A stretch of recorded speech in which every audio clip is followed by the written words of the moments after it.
Jadi Ah, wajar. Gimana? Ya aku sekarang nih bicara sama bapak tahu sekarang aku nih Mm-mm. kayak walaupun aku nggak ngelihat langsung sama bapak, kayak tuh ada yang menarik saya gitu. Badan saya sekarang apa yang saya rasain nih Pak? Badan saya tuh sekarang dingin kayak es Pak, tahu nggak?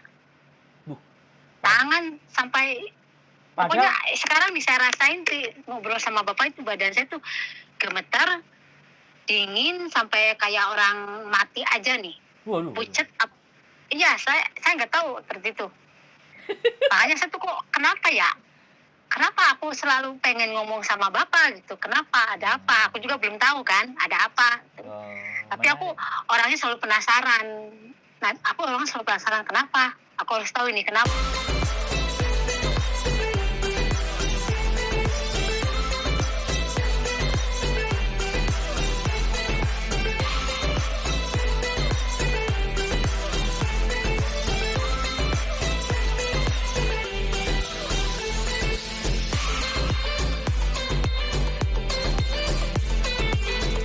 Ada pikiran feeling bagaimanapun kalau sampean libur kasih tahu ya. Jadi barangkali ketika ketemu itu akan lebih terasa. Jadi mungkin kebakar, mungkin kedinginan Ya nggak tahu atau ya. menggelinjang. Aku di sini loh Pak. Gimana? Punya teman kan, teman-teman di Indonesia cuma ada 3 orang, itu pun udah pulang, tinggal yang di penjara satu, tinggal yang satu. Aku di sini ketemu orang ketemu aku di jalan minta tolong lah, aku juga bingung ya Pak. Ketemu di jalan minta tolong, makanya sekarang tuh orang banyak, tapi capek Pak jadi orang seperti ini, aku loh capek, masih mending jadi orang biasa, tau enggak? Karena apa? Aku sering bantu orang, sering tolong orang, tapi aku nggak bisa bantu diri aku sendiri loh Pak. Bingungnya itu loh, kenapa? Bisa. Nanti sampean ngomong sama saya, sampean bisa bantu diri sampean sendiri. Tenang saja. Ada energi yang besar dalam diri saya kalau sampean bisa merasakan. Wah, polisi kan. Lu Ini nggak sama orang khawatir. Ponorogo ini ya, orang Ponorogo aku kan nggak tahu ya. Orang Ponorogo telepon terus, dia penasaran terus sama aku. Dia nanya-nanya setiap dukun di sini. Kalau aku lebih percaya sama di atas. Aku nggak pernah ke dukun. Walaupun aku berangkat berapa kali pun ke luar negeri, aku nggak pernah yang namanya pergi ke dukun. Enggak, aku bilang. Aku nggak pernah, aku bilang. Oke. Nah si anak ini setiap ke dukun nanya, terus nanya ke aku. Ya udah gini, yang aku lihat aku lihat, aku ngomong seperti kamu ngaku enggak. Awalnya dia nggak mau aku, ya terserah, tapi kamu nanya sama saya yang saya tahu, yang saya lihat kamu seperti ini, ya mungkin dia malu ya, ini dia cerita, ya itulah mantan kamu bikin kamu seperti itu. Kan dari awal aku tanya, apa yang membuat dia seperti ini sama kamu? Pasti kamu bikin dia sakit hati. Makanya aku pernah bilang, manusia itu yang harus dijaga itu lisan. Aku bilang tuh mulut, lidah itu lebih tajam. Orang kalau udah ngomong, entah ngomong apa, apalagi kalau kita sedang marah kan nggak tahu ya Pak keluar kata-kata ya. Itu orang ada ingetin kata-kata yang bikin kita sakit hati, itu bisa jadi masalah, aku bilang.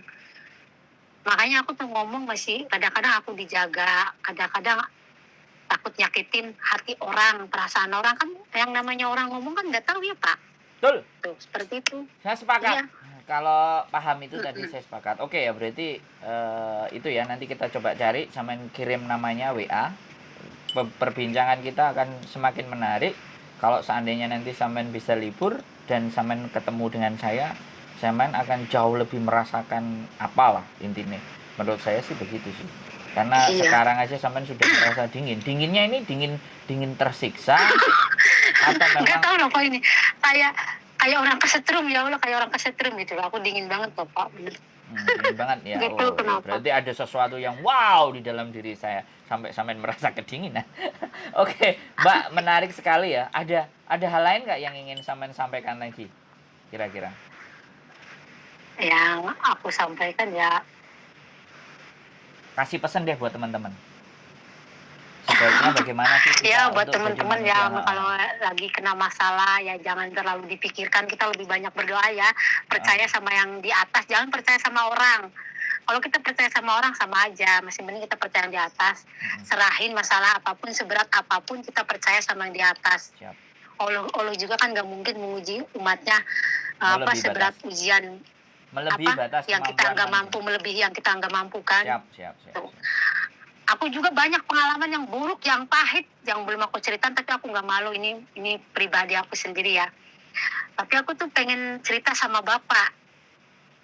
Rahasia yang bertahun-tahun aku nggak berani cerita sama orang lain. karena aku dibilangin Hari ini aku tuh orangnya hari nggak ini pernah apa? cerita masalah Hari masalah ini apapun, nggak apa pernah besok cerita. atau kapan? Aku Sekarang? sekarang aku pun pisah 5 tahun sama suami, keluarga aku nggak tahu sekarang karena aku emang orangnya nggak mau cerita. Orangnya mau disebut saya orang aneh silahkan, yang penting saya orangnya, saya yang penting nggak bikin orang sakit hati. Aku orangnya ya nggak nyusahin orang. Aku dari kecil sampai setua ini alhamdulillah aku hidup sendiri, Pak. Aku besar sama orang. Yang namanya kita keluarga pasti nggak ada anak yang nasibnya lebih beruntung gitu ya. Mungkin di antaranya dari keluarga cuma aku ya yang nggak beruntung. Tapi aku bukan nggak, dari keberuntungan itu bukannya aku ngeluh atau nangis, enggak. Mungkin Allah mau kasih kejutan sama aku mungkin ya, seperti apa. Ya aku jalanin aja sekarang, takdir aku seperti ini, ujian seperti ini ya aku jalanin. Yang penting intinya aku dikasih kekuatan, dikasih kesabaran gitu aja. Nggak mau yang macam-macam gitu. Iya. Minggu depan aku libur, Pak. Minggu sekarang aku libur. Soalnya kan 1 bulan sekali. Oh, boleh. Mau ketemu temen, mau nanya-nanya. Itu temen aku juga ini, aku ketemu dia ini, ketemu sama orang Jawa Timur ini aja, orang Surabaya ini, Pak. Aku di sini ketemunya di FB. Dia itu diperes terus sama pacarnya, tapi alhamdulillah sekarang dia udah berani ngelawan.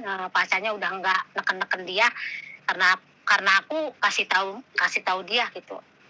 Aku ngomongnya ya kayak gini. Aku bilang, kamu perempuan, jangan kamu bodoh jadi perempuan. Walaupun kita ibaratnya cinta sama orang, secita-citanya kita sama orang, tapi jangan sekali mau dibodohin, aku bilang. Ya sampai sekarang aku temennya ini sama orang Surabaya ini, yang aku tolong ini. Paling ketemunya sama dia, berdua aja. Cuman aku kan kalau liburan gak suka ke tempat rame-rame, aku sukanya tempatnya kayak yang nggak terlalu banyak orang. Itu Pak, kalau aku di tengah-tengah orang itu, di keramaian, itu pengap. Aku tuh pengap, Pak. Nggak tahu kenapa. Kalau di tempat keramaian itu. Kayak tuh pengap, kayak apa ya, melihat orang itu bawaannya itu marah, pengennya tuh marah, pengap, emosi, ya pengennya di tempat yang nggak keramaian itu aku tenang gitu loh, Pak. Nggak tahu aku juga. Makanya kok Cece aneh amat, Cece orangnya. Kata anak Surabaya ini, Cece itu orangnya aneh. Ya kalau kamu pengen berteman sama aku, ya aku seperti ini orangnya. Aku bilang gitu. Menarik. Ada sesuatu. Bapak udah sampai di Hong Kong? Sudah. Saya sudah sejak tanggal 9 bulan kemarin. Saya sudah di Hong Kong. Ya, minggu besok aku keluar loh, Pak. Kenapa? Minggu sekarang nih aku keluar. Tanggal 20 nanti aku keluar. Boleh. Kasih tahu aja sampean di mana kalau nggak mau tempat ramai. Soalnya saya selalunya ya ke tempat ramai. Soalnya ngajarin teman-teman main YouTube yang nanya-nanya. Tapi kalau sampean memang ada waktu dan ketemunya di tempat yang sepi, di mana sepinya, silahkan kasih tahu aja, WhatsApp saya aja. Nanti coba deh, saya tak lihat sambil saya ngomong sama istri saya. Istri saya kan seneng yang hal-hal kayak gitu. Siapa tahu nanti istri apa di sini juga. Ya, nanti siapa tahu ketemu sama sampean, dia kepingin banyak nanya-nanya yang dalam benak dan pikirannya mereka. Dia kan mungkin nanti biar biar nanti kalau sampean lihat, oh Bapak Sandro ini baik, ganteng, pintar, jadi sampean nggak perlu khawatir. Siapa tahu kan nanti dia nanya kan. Dia kan kadang-kadang nyari-nyari sesuatu yang, atau mungkin main ke rumah saya kan juga boleh. Sampean di rumah saya kan sepi, nanti nggak ada orang, atau kalau ada orang diusir dulu semuanya, minggir, ini ada tamu yang spesial kan, gitu bisa kan, nggak ada masalah kok. Jadi tenang saja. Jadi istri saya suka yang kayak gitu, aku nggak ngerti. Jadi setiap kemana-mana coba nanyain, bahkan pernah nanyain saya gitu loh, suami saya ini kayak gimana sih, apakah ada selingkuhan di luar dan macam-macam kan, tanyain kayak gitu. Dijawab nggak ada Mbak gitu, sama orang yang dia tanyain tanpa sepengetahuan saya gitu. Dijawab enggak. Tapi aku juga Pak, waktu kejadian yang aku alami lebih parah ya, aku juga pernah sih mau ibaratnya udah putus harapan gitu karena musibah yang menimpa aku gitu ya. Mm-mm. Aku pernah mau bunuh diri, aku udah pernah di Saudi aku, tapi alhamdulillah ya, mungkin Allah lebih sayang sama aku mungkin ya. Nah, dari kejadian itu ya banyak hal-hal yang itu, terus ada suara tapi nggak ada rupa, tapi nggak ada wujud. Suara itu selalu ngebantuin aku, selalu ada suara itu. Nah, ini yang menarik. Jadi kelihatannya ada jin yang ikut sama sampean dan jinnya baik gitu loh kan. Ya nggak tahu sih. Tapi kemarin sempat video callan sama dukun kan. Anak-anak minta tolong sama dukun ini. Aku bilang kamu jangan minta tolong sama dukun ini, dukun cabul aku bilang. Namanya anak bego ya Pak. Iya, Aku iya. ngomong kayak gitu disampaikan sama dukun ini nggak terima disebut dukun cabul ya. Iya, iya, iya. Ayo katanya nantang ilmu, dia bilang gitu. Sampai pengen tahu ilmu kamu di mana. Aku bilang, aku bukan orang pintar, aku bukan orang sakti, aku nggak punya ilmu. Kalau punya ilmu aku nggak mungkin kerja kayak gini, aku bilang. Ya udah aku pengen video callan sama kamu, ya udah nanti kalau kerjaan aku Beres aku video call. video callan. Video callan dia sama aku ya Pak. Berarti anak-anak di Hong Kong Video juga ada yang nyari dukun juga gitu juga ya untuk sesuatu. Tapi mereka lebih percaya ke seperti itu. Kalau nanya sama aku, ada sih beberapa yang nanya aku bilang kalau kamu lebih percaya sama dukun, tanya aja ke dukun. Kalau sama aku, pemikirannya aku lain, aku bilang. Walaupun aku tahu apapun yang kamu atasi, aku nggak berani ngomong. Karena apa? Karena aku berpikir ya Pak, kita ngomong sesuatu yang akan terjadi kan nggak mungkin misalnya aku ngomong seperti itu kan nggak kejadian, jadi aku nggak mau ngomong melebihi yang di atas itu. Aku nggak pernah ngomong ada ini anak Ponorogo dia lebih percaya sama dukun, tapi cerita terus sama saya, nggak usah cerita sama saya aku pusing. Aku bilang aku lebih percaya tapi di gini, atas. Mbak. Aku bilang kalau Saya memang kasih kamu tahu. percaya sama saya ya kamu ikutin apa yang Tapi saya gini. itu. Kalau masih kamu ragu nggak usah, aku bilang. Aku percuma, capek ngomongin kamu. Tapi bilang. gini. Tapi kamu nggak.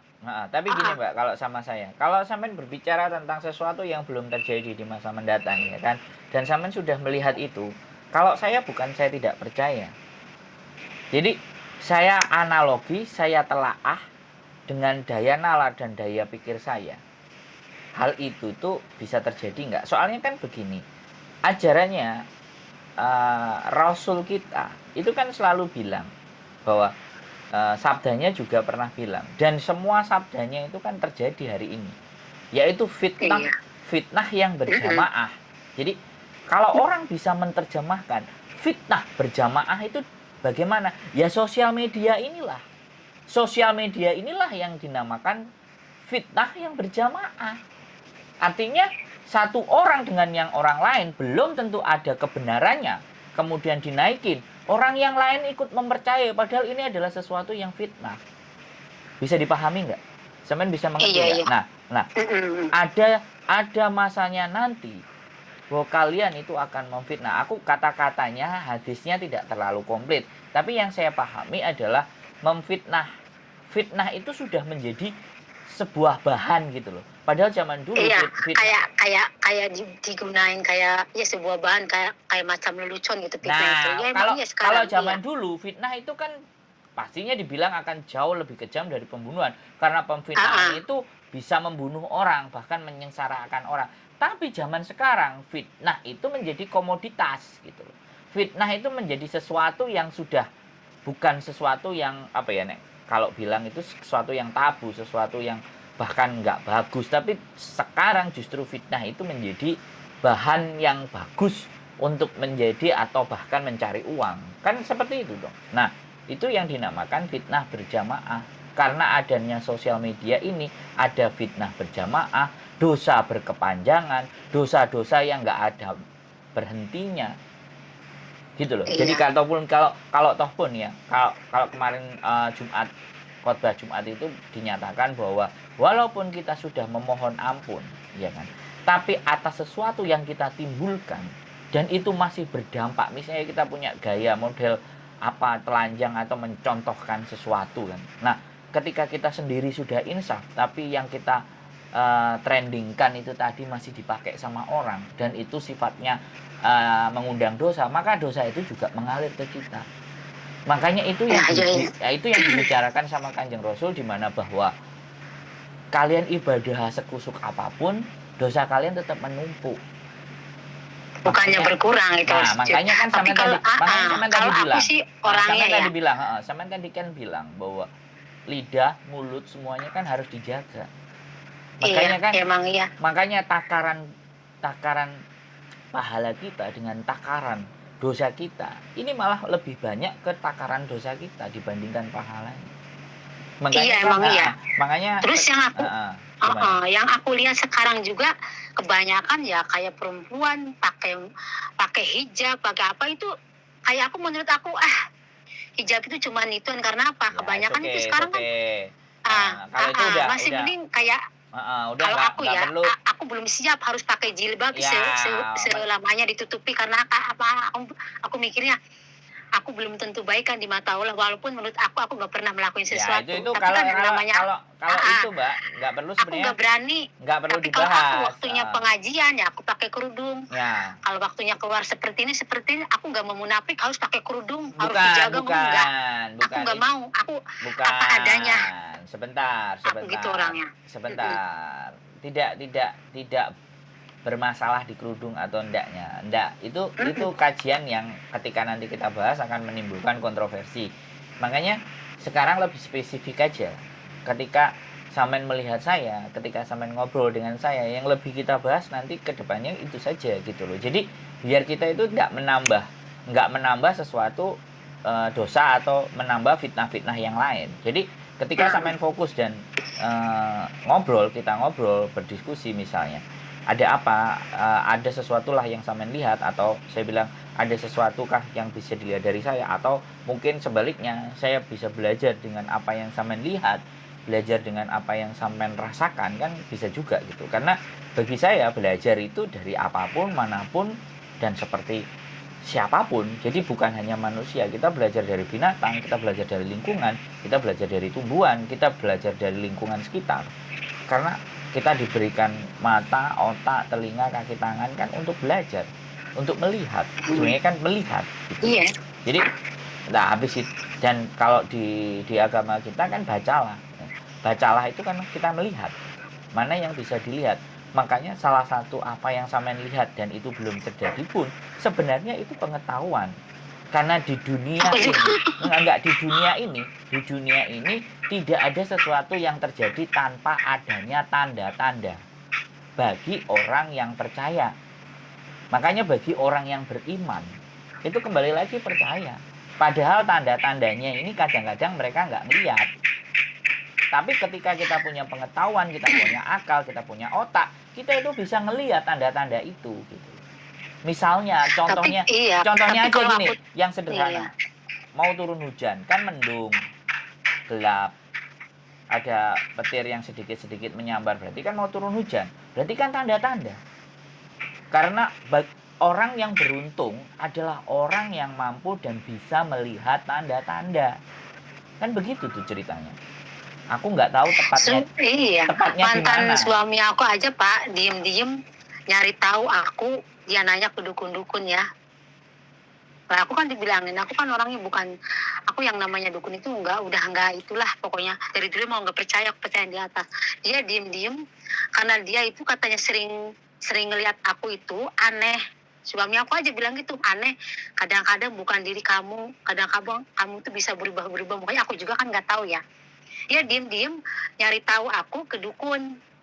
Nah, lah si dukun ini bilang,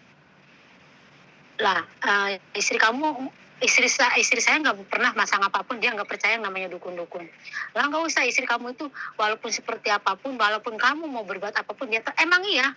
Aku di Saudi Pak, aku di Saudi, suami tidur sama perempuan aku pun tahu. Pokoknya apapun yang dilakuin suami aku tahu. Yang aku jengkel sama mantan suami ini, aku tuh paling nggak suka sama orang yang bohong, yang nggak jujur. Udah ketahuan, udah ada buktinya nggak ngaku. Giliran aku mau buktinya keluaran baru ngaku. Aku kesal tuh sama orang yang kayak gitu Pak. Ya kan lebih baik aku nggak mau banyak teman orang. Karena teman yang selama ini yang aku tolong, dia nusuk dari belakangan. Banyak teman yang aku tolong seperti itu. Tapi udahlah, aku balik lagi ya nggak apa-apa. Aku bilang aku nggak mau orangnya dendam ataupun sakit hati, biar Allah yang balas, Allah lebih adil, lebih tahu, aku bilang. Tapi orang yang dulu yang ngejahatin aku, sekarang itu ya seperti itu semua. Kayak kemarin, orang yang aku pinjemin utang, bilangnya aku rentenir. Kalau aku rentenir, pasti aku minta, aku bilang bunganya kamu bertahun-tahun, 5-6 tahun kamu punya utang sama saya. Saya pernah nggak datang ke rumah kamu? Nggak pernah. Saya datang, itu disuruh kamu. Kalau panen katanya itu. Malah dia caci maki aku. Ya aku bilang, ya udah nggak apa-apa, aku bilang. Yang penting aku sehat lagi, dapat rezeki lagi yang banyak. Habis dia berantem sama aku, dia jatuh, kepleset, sampai sekarang stroke. Fitnahnya lagi ke aku yang guna-gunain katanya. Lalu aku bilang, kamu tanya lagi orang yang lebih pintar sana. Tanya lagi sama Pak Ustadz. Kata Pak Ustadz, bukan sama orang ini, karena kamu banyak nyakitin orang ini. Jadi bukan orang ini nggak pernah apapun sama orang, dia berdoa sama yang di atas. Ya itu aja karmanya kamu, katanya. Dan aku bilang, aku sesakit hatinya aku sama orang. Aku bisa Pak ngebunuh orang kalau aku mau, tapi aku nggak mau. Buat apa nambah-nambah dosa? Aku mikirnya sekarang ke depannya, umur aku itu udah nggak muda lagi. Aku pengen memperbaiki diri aku gitu loh. Yang namanya umur kan nggak tahu ya Pak, sampai entah besok, lusa, kita kan nggak tahu. Kan semuanya kan umur kita kan di tangan Allah, yang mau mati besok atau besok kan nggak tahu. Aku sekarang nggak mau ngikutin orang ngomong apapun, terserah, itu haknya mereka. Yang penting apa yang mereka omongin aku nggak merasa, gitu aja udah. Aku gitu orangnya, sebodoh amat. Mau disebut aneh kek, ada yang bilang aku katanya, ada yang bilang aku temennya setan, temennya jin, ini itu terserah kalian. Aku bilang, yang penting aku nggak merugiin kalian, aku bilang nggak merugiin kalian. Gini. Aku bilang gitu orang. Gini, kan kalau sampean berteman dengan saya kan setannya saya, jadi nggak usah khawatir, nggak apa-apa. Jadi sampean berteman aja dengan saya. Jadi itu ya, mungkin sampean melakukan riyadhah lagi, atau sampean ya ibadah sunnah lagi, atau mohon petunjuk. Barangkali dalam diri saya ada sesuatu yang bagus yang bisa sampean sampaikan, atau justru hal yang jelek disampaikan ke saya, biar saya bisa banyak belajar dari sampean, kan kayak gitu tuh ya. Saya kira seperti itu aja ya. Nanti ada ketemu waktu kita bikin konten lagi ya, biar keren dan menarik ya, yang langsung kelihatan mukanya ya. Kalau ini kan tidak kelihatan, nanti begitu. Aku nggak mau muka aku dilihatin. Oh ya sudah, oke. Nggak apa-apa. Nggak ketahuan mukanya, jadi mukanya nanti saya tutupin sama kresek ya, kan kayak gitu aja ya, jadi kan nggak kelihatan. Oke Mbak. Aku dulu juga ada orang yang ngajak seperti itu. Yang iya. menarik cerita aku. Dulu aku pernah mau ikutan yang di uji nyali itu, tau nggak Pak, uji nyali itu? Iya. Yang di Antep atau itu ya. Tapi aku mau ikutan, tapi muka aku nggak mau di twin lah. Uji nyali nggak bisa lah Mbak, ini kan kayak kita bikin konten beneran, bukan bohongan, itu harus nyata katanya. Aku tuh menarik Pak, pengen ikutan uji nyali. Aku penasaran, aku nggak pernah takut sama apapun, nggak pernah takut aku. Malah aku penasaran orangnya, pengen tahu gitu loh. Sebenarnya pengen tahu seperti apa gitu. Oke. Kayak nanti sampean juga tak bawa, kalau tempat-tempat kayak gitu saya juga banyak, dan saya kepingin datang ke sana sebenarnya. Siapa tahu sampean pingin ketemu ada yang kayak iya gitu. Loh Pak, aku di Hong Kong aku nggak tahu tempat loh, soalnya nggak pernah libur. Ya makanya aku tuh pengen nanti tak cari tempat yang hawanya itu nggak mau berbau keramaian gitu. Kalau di tempat keramaian itu panas, orangnya kayak kebakar gitu. Nggak tahu kenapa apa orangnya.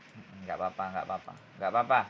Itu jauh lebih baik. Berarti jin sampean mengajak sampean ke tempat yang sepi, yang tenang, untuk sampean bisa berdoa, untuk sampean tidak menambah dosa, untuk agar sampean bisa beribadah dengan baik, atau mungkin sampean bisa menenangkan diri sampean, atau kita tidak menyebar banyak dosa, ketemu dengan orang banyak. Karena ketemu orang banyak itu ada pasti dua hal. Yang satu bisa menambah dosa, yang satu kita bisa memperbanyak amal. Jadi ada dua hal itu. Kalau dua hal itu bisa kita lakukan, menambah amal yang positif, jauh lebih bagus. Karena sekali lagi buat saya, dosa itu tidak bisa kita hindari. Tetapi yang bisa kita lakukan adalah memohon ampunan. Karena manusia ini tempatnya seperti malaikat. Tempatnya dosa, tempatnya banyaknya dosa manusia. Tinggal sejauh mana kita menyebarkan dosanya atau justru menambah amalan ibadahnya yang jauh lebih baik, amalan positifnya. Oke, saya rasa seperti itu saja ya. Kita hampir 49 menit, mendekati 50 menit. Ketika ada sesuatu yang sampean lihat, hal aneh atau apa, boleh disampaikan ke saya di voice atau dikabarkan, atau sesuatu hal menarik ini cocok, nanti saya coba akan naikkan bahwa segala sesuatu bisa kita baca, segala sesuatu kita bisa lihat dengan tanda-tanda, dan dengan kelebihan sampean bisa membaca tanda-tanda itu datang lebih awal, sehingga tujuannya agar supaya kita lebih waspada dan hati-hati. Saya rasa itu sih, Mbak. Tapi lain kali aku kenalin sama istri Bapak, soalnya aku berpikirnya nanti salah paham. Takutnya seperti itu. Istri nggak pernah akan salah paham ketika saya mampu dan bisa menyampaikan. Toh pun di konten juga ada saya tunjukin, dia pasti tahu, dia mengerti, dia paham. Tapi istri Bapak itu kayaknya mengerti, paham, apalagi kerjaan Bapak seperti ini. Bapak itu dia paham. Tapi terkadang dia juga ada keselnya, tapi dia bisa memendam merasa kesel itu karena apa? Karena memang kerjaan Bapak seperti itu, pasti perempuan juga ada sisi cemburunya itu. Jelas. Tapi makanya rekaman Bapak ini itu banyak cemburu, tapi dia nggak bisa ngeliatin kecemburuan Bapak itu ke Bapak, tapi dia ngerasain aja. Tapi ya emang suami aku seperti ini, aku harus terima ya, mau gimana. Kata-kata ini tak tunjukin ke dia. Ini loh, ada orang yang lihat kamu dari jauh. Paling dia kalau udah itu tanyalah ke Bapak. Kalau yang bikin ganjel hati istrinya Bapak ini. Kayaknya yang aku rasain itu. Ya, makanya nanti sampean main ke rumah saya, sampean lihat istri saya itu seneng hal-hal yang kayak begitu. Diceritain sesuatu yang tidak masuk di nalar itu dia seneng banget. Dan dia mempercayai sesuatu yang nggak masuk ke nalar. Oke. Jadi tapi saya menarik Bapak tuh, Bapak mau denger cerita, mau denger omongan saya. Saya tuh sebenarnya kalau cerita pun saya ragu sama orang. Kadang orang kebanyakan sekarang itu ya, paling kayak seperti ini seperti gitu. Tapi kenapa Bapak percaya sama saya gitu loh? Saya juga bingung. Karena saya istimewa, Mbak. Saya seorang yang istimewa. Saya belajar menjadi pendengar. Jadi dalam hidup, karena dulu saya sudah banyak berbicara, saya lebih banyak mendengar. Karena lebih banyak mendengar, saya lebih banyak belajar. Jadi kan, ketika kita lebih banyak belajar, otomatis hal-hal di muka bumi ini kan, ilmu kita itu kan cetek. Tapi ketika kita banyak mendengar dan banyak melihat, kita banyak belajar. Ketika sudah melihat dan mendengar, belajar. Nah, belajar itu kita sampaikan ke orang yang lain. Karena bagi saya tidak mampu membagikan harta kekayaan dalam bentuk uang. Tapi saya kadang bisa membagi waktu saya hanya untuk mendengarkan orang yang berkeluh kesah. Membagi waktu saya untuk memotivasi. Karena saya yakin ya, di dalam hidup tujuan terbaik kita itu ketika kita mampu bermanfaat buat orang lain. Jadi bukannya sebaik-baik manusia adalah manusia yang bermanfaat buat manusia yang lain. Nah, dengan cara itu, karena sekali lagi ya Bu, ya aku bilang saya memedomani itu. Di dalam ajaran agama kita kan sebaik-baik manusia adalah manusia yang bermanfaat buat orang lain. Itu penerjemahannya sebenarnya singkat. Nggak perlu banyak duit, nggak perlu apa, dengan apa yang kita punya, dengan apa pengetahuan yang kita ada, kita sampaikan ke orang lain. Biarkanlah, ya kan, Gusti Allah ini yang memberikan kembaliannya ke kita. Tugas kita kan hanya memberi.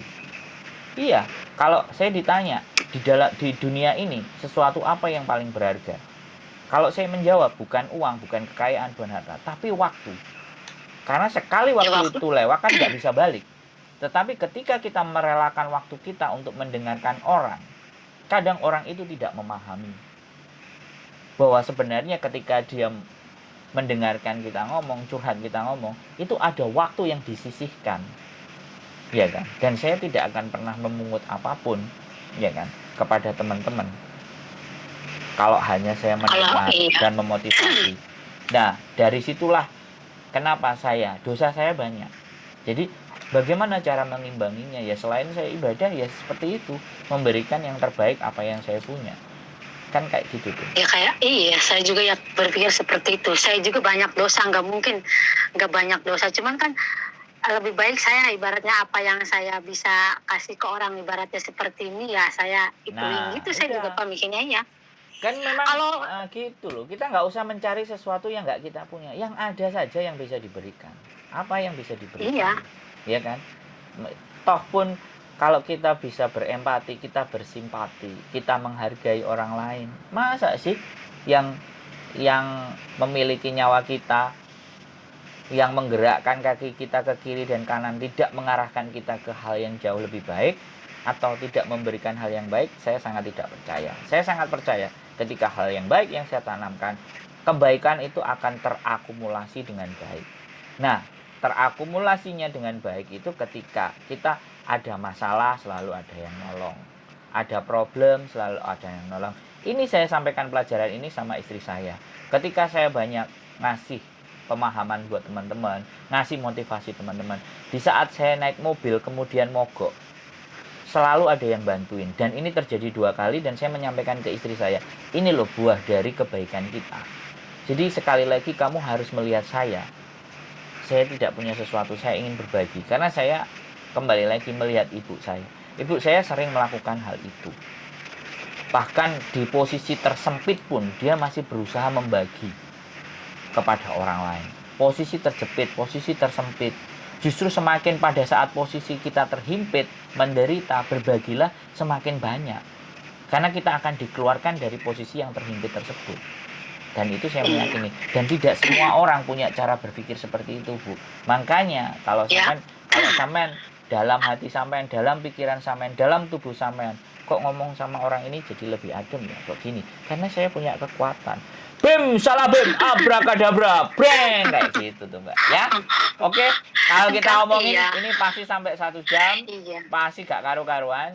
Next sampean libur main ke rumah, kita diskusi. Ada istri saya. Kita bikin konten, mukanya ditutup kresek, kameranya ditaruh di belakangnya.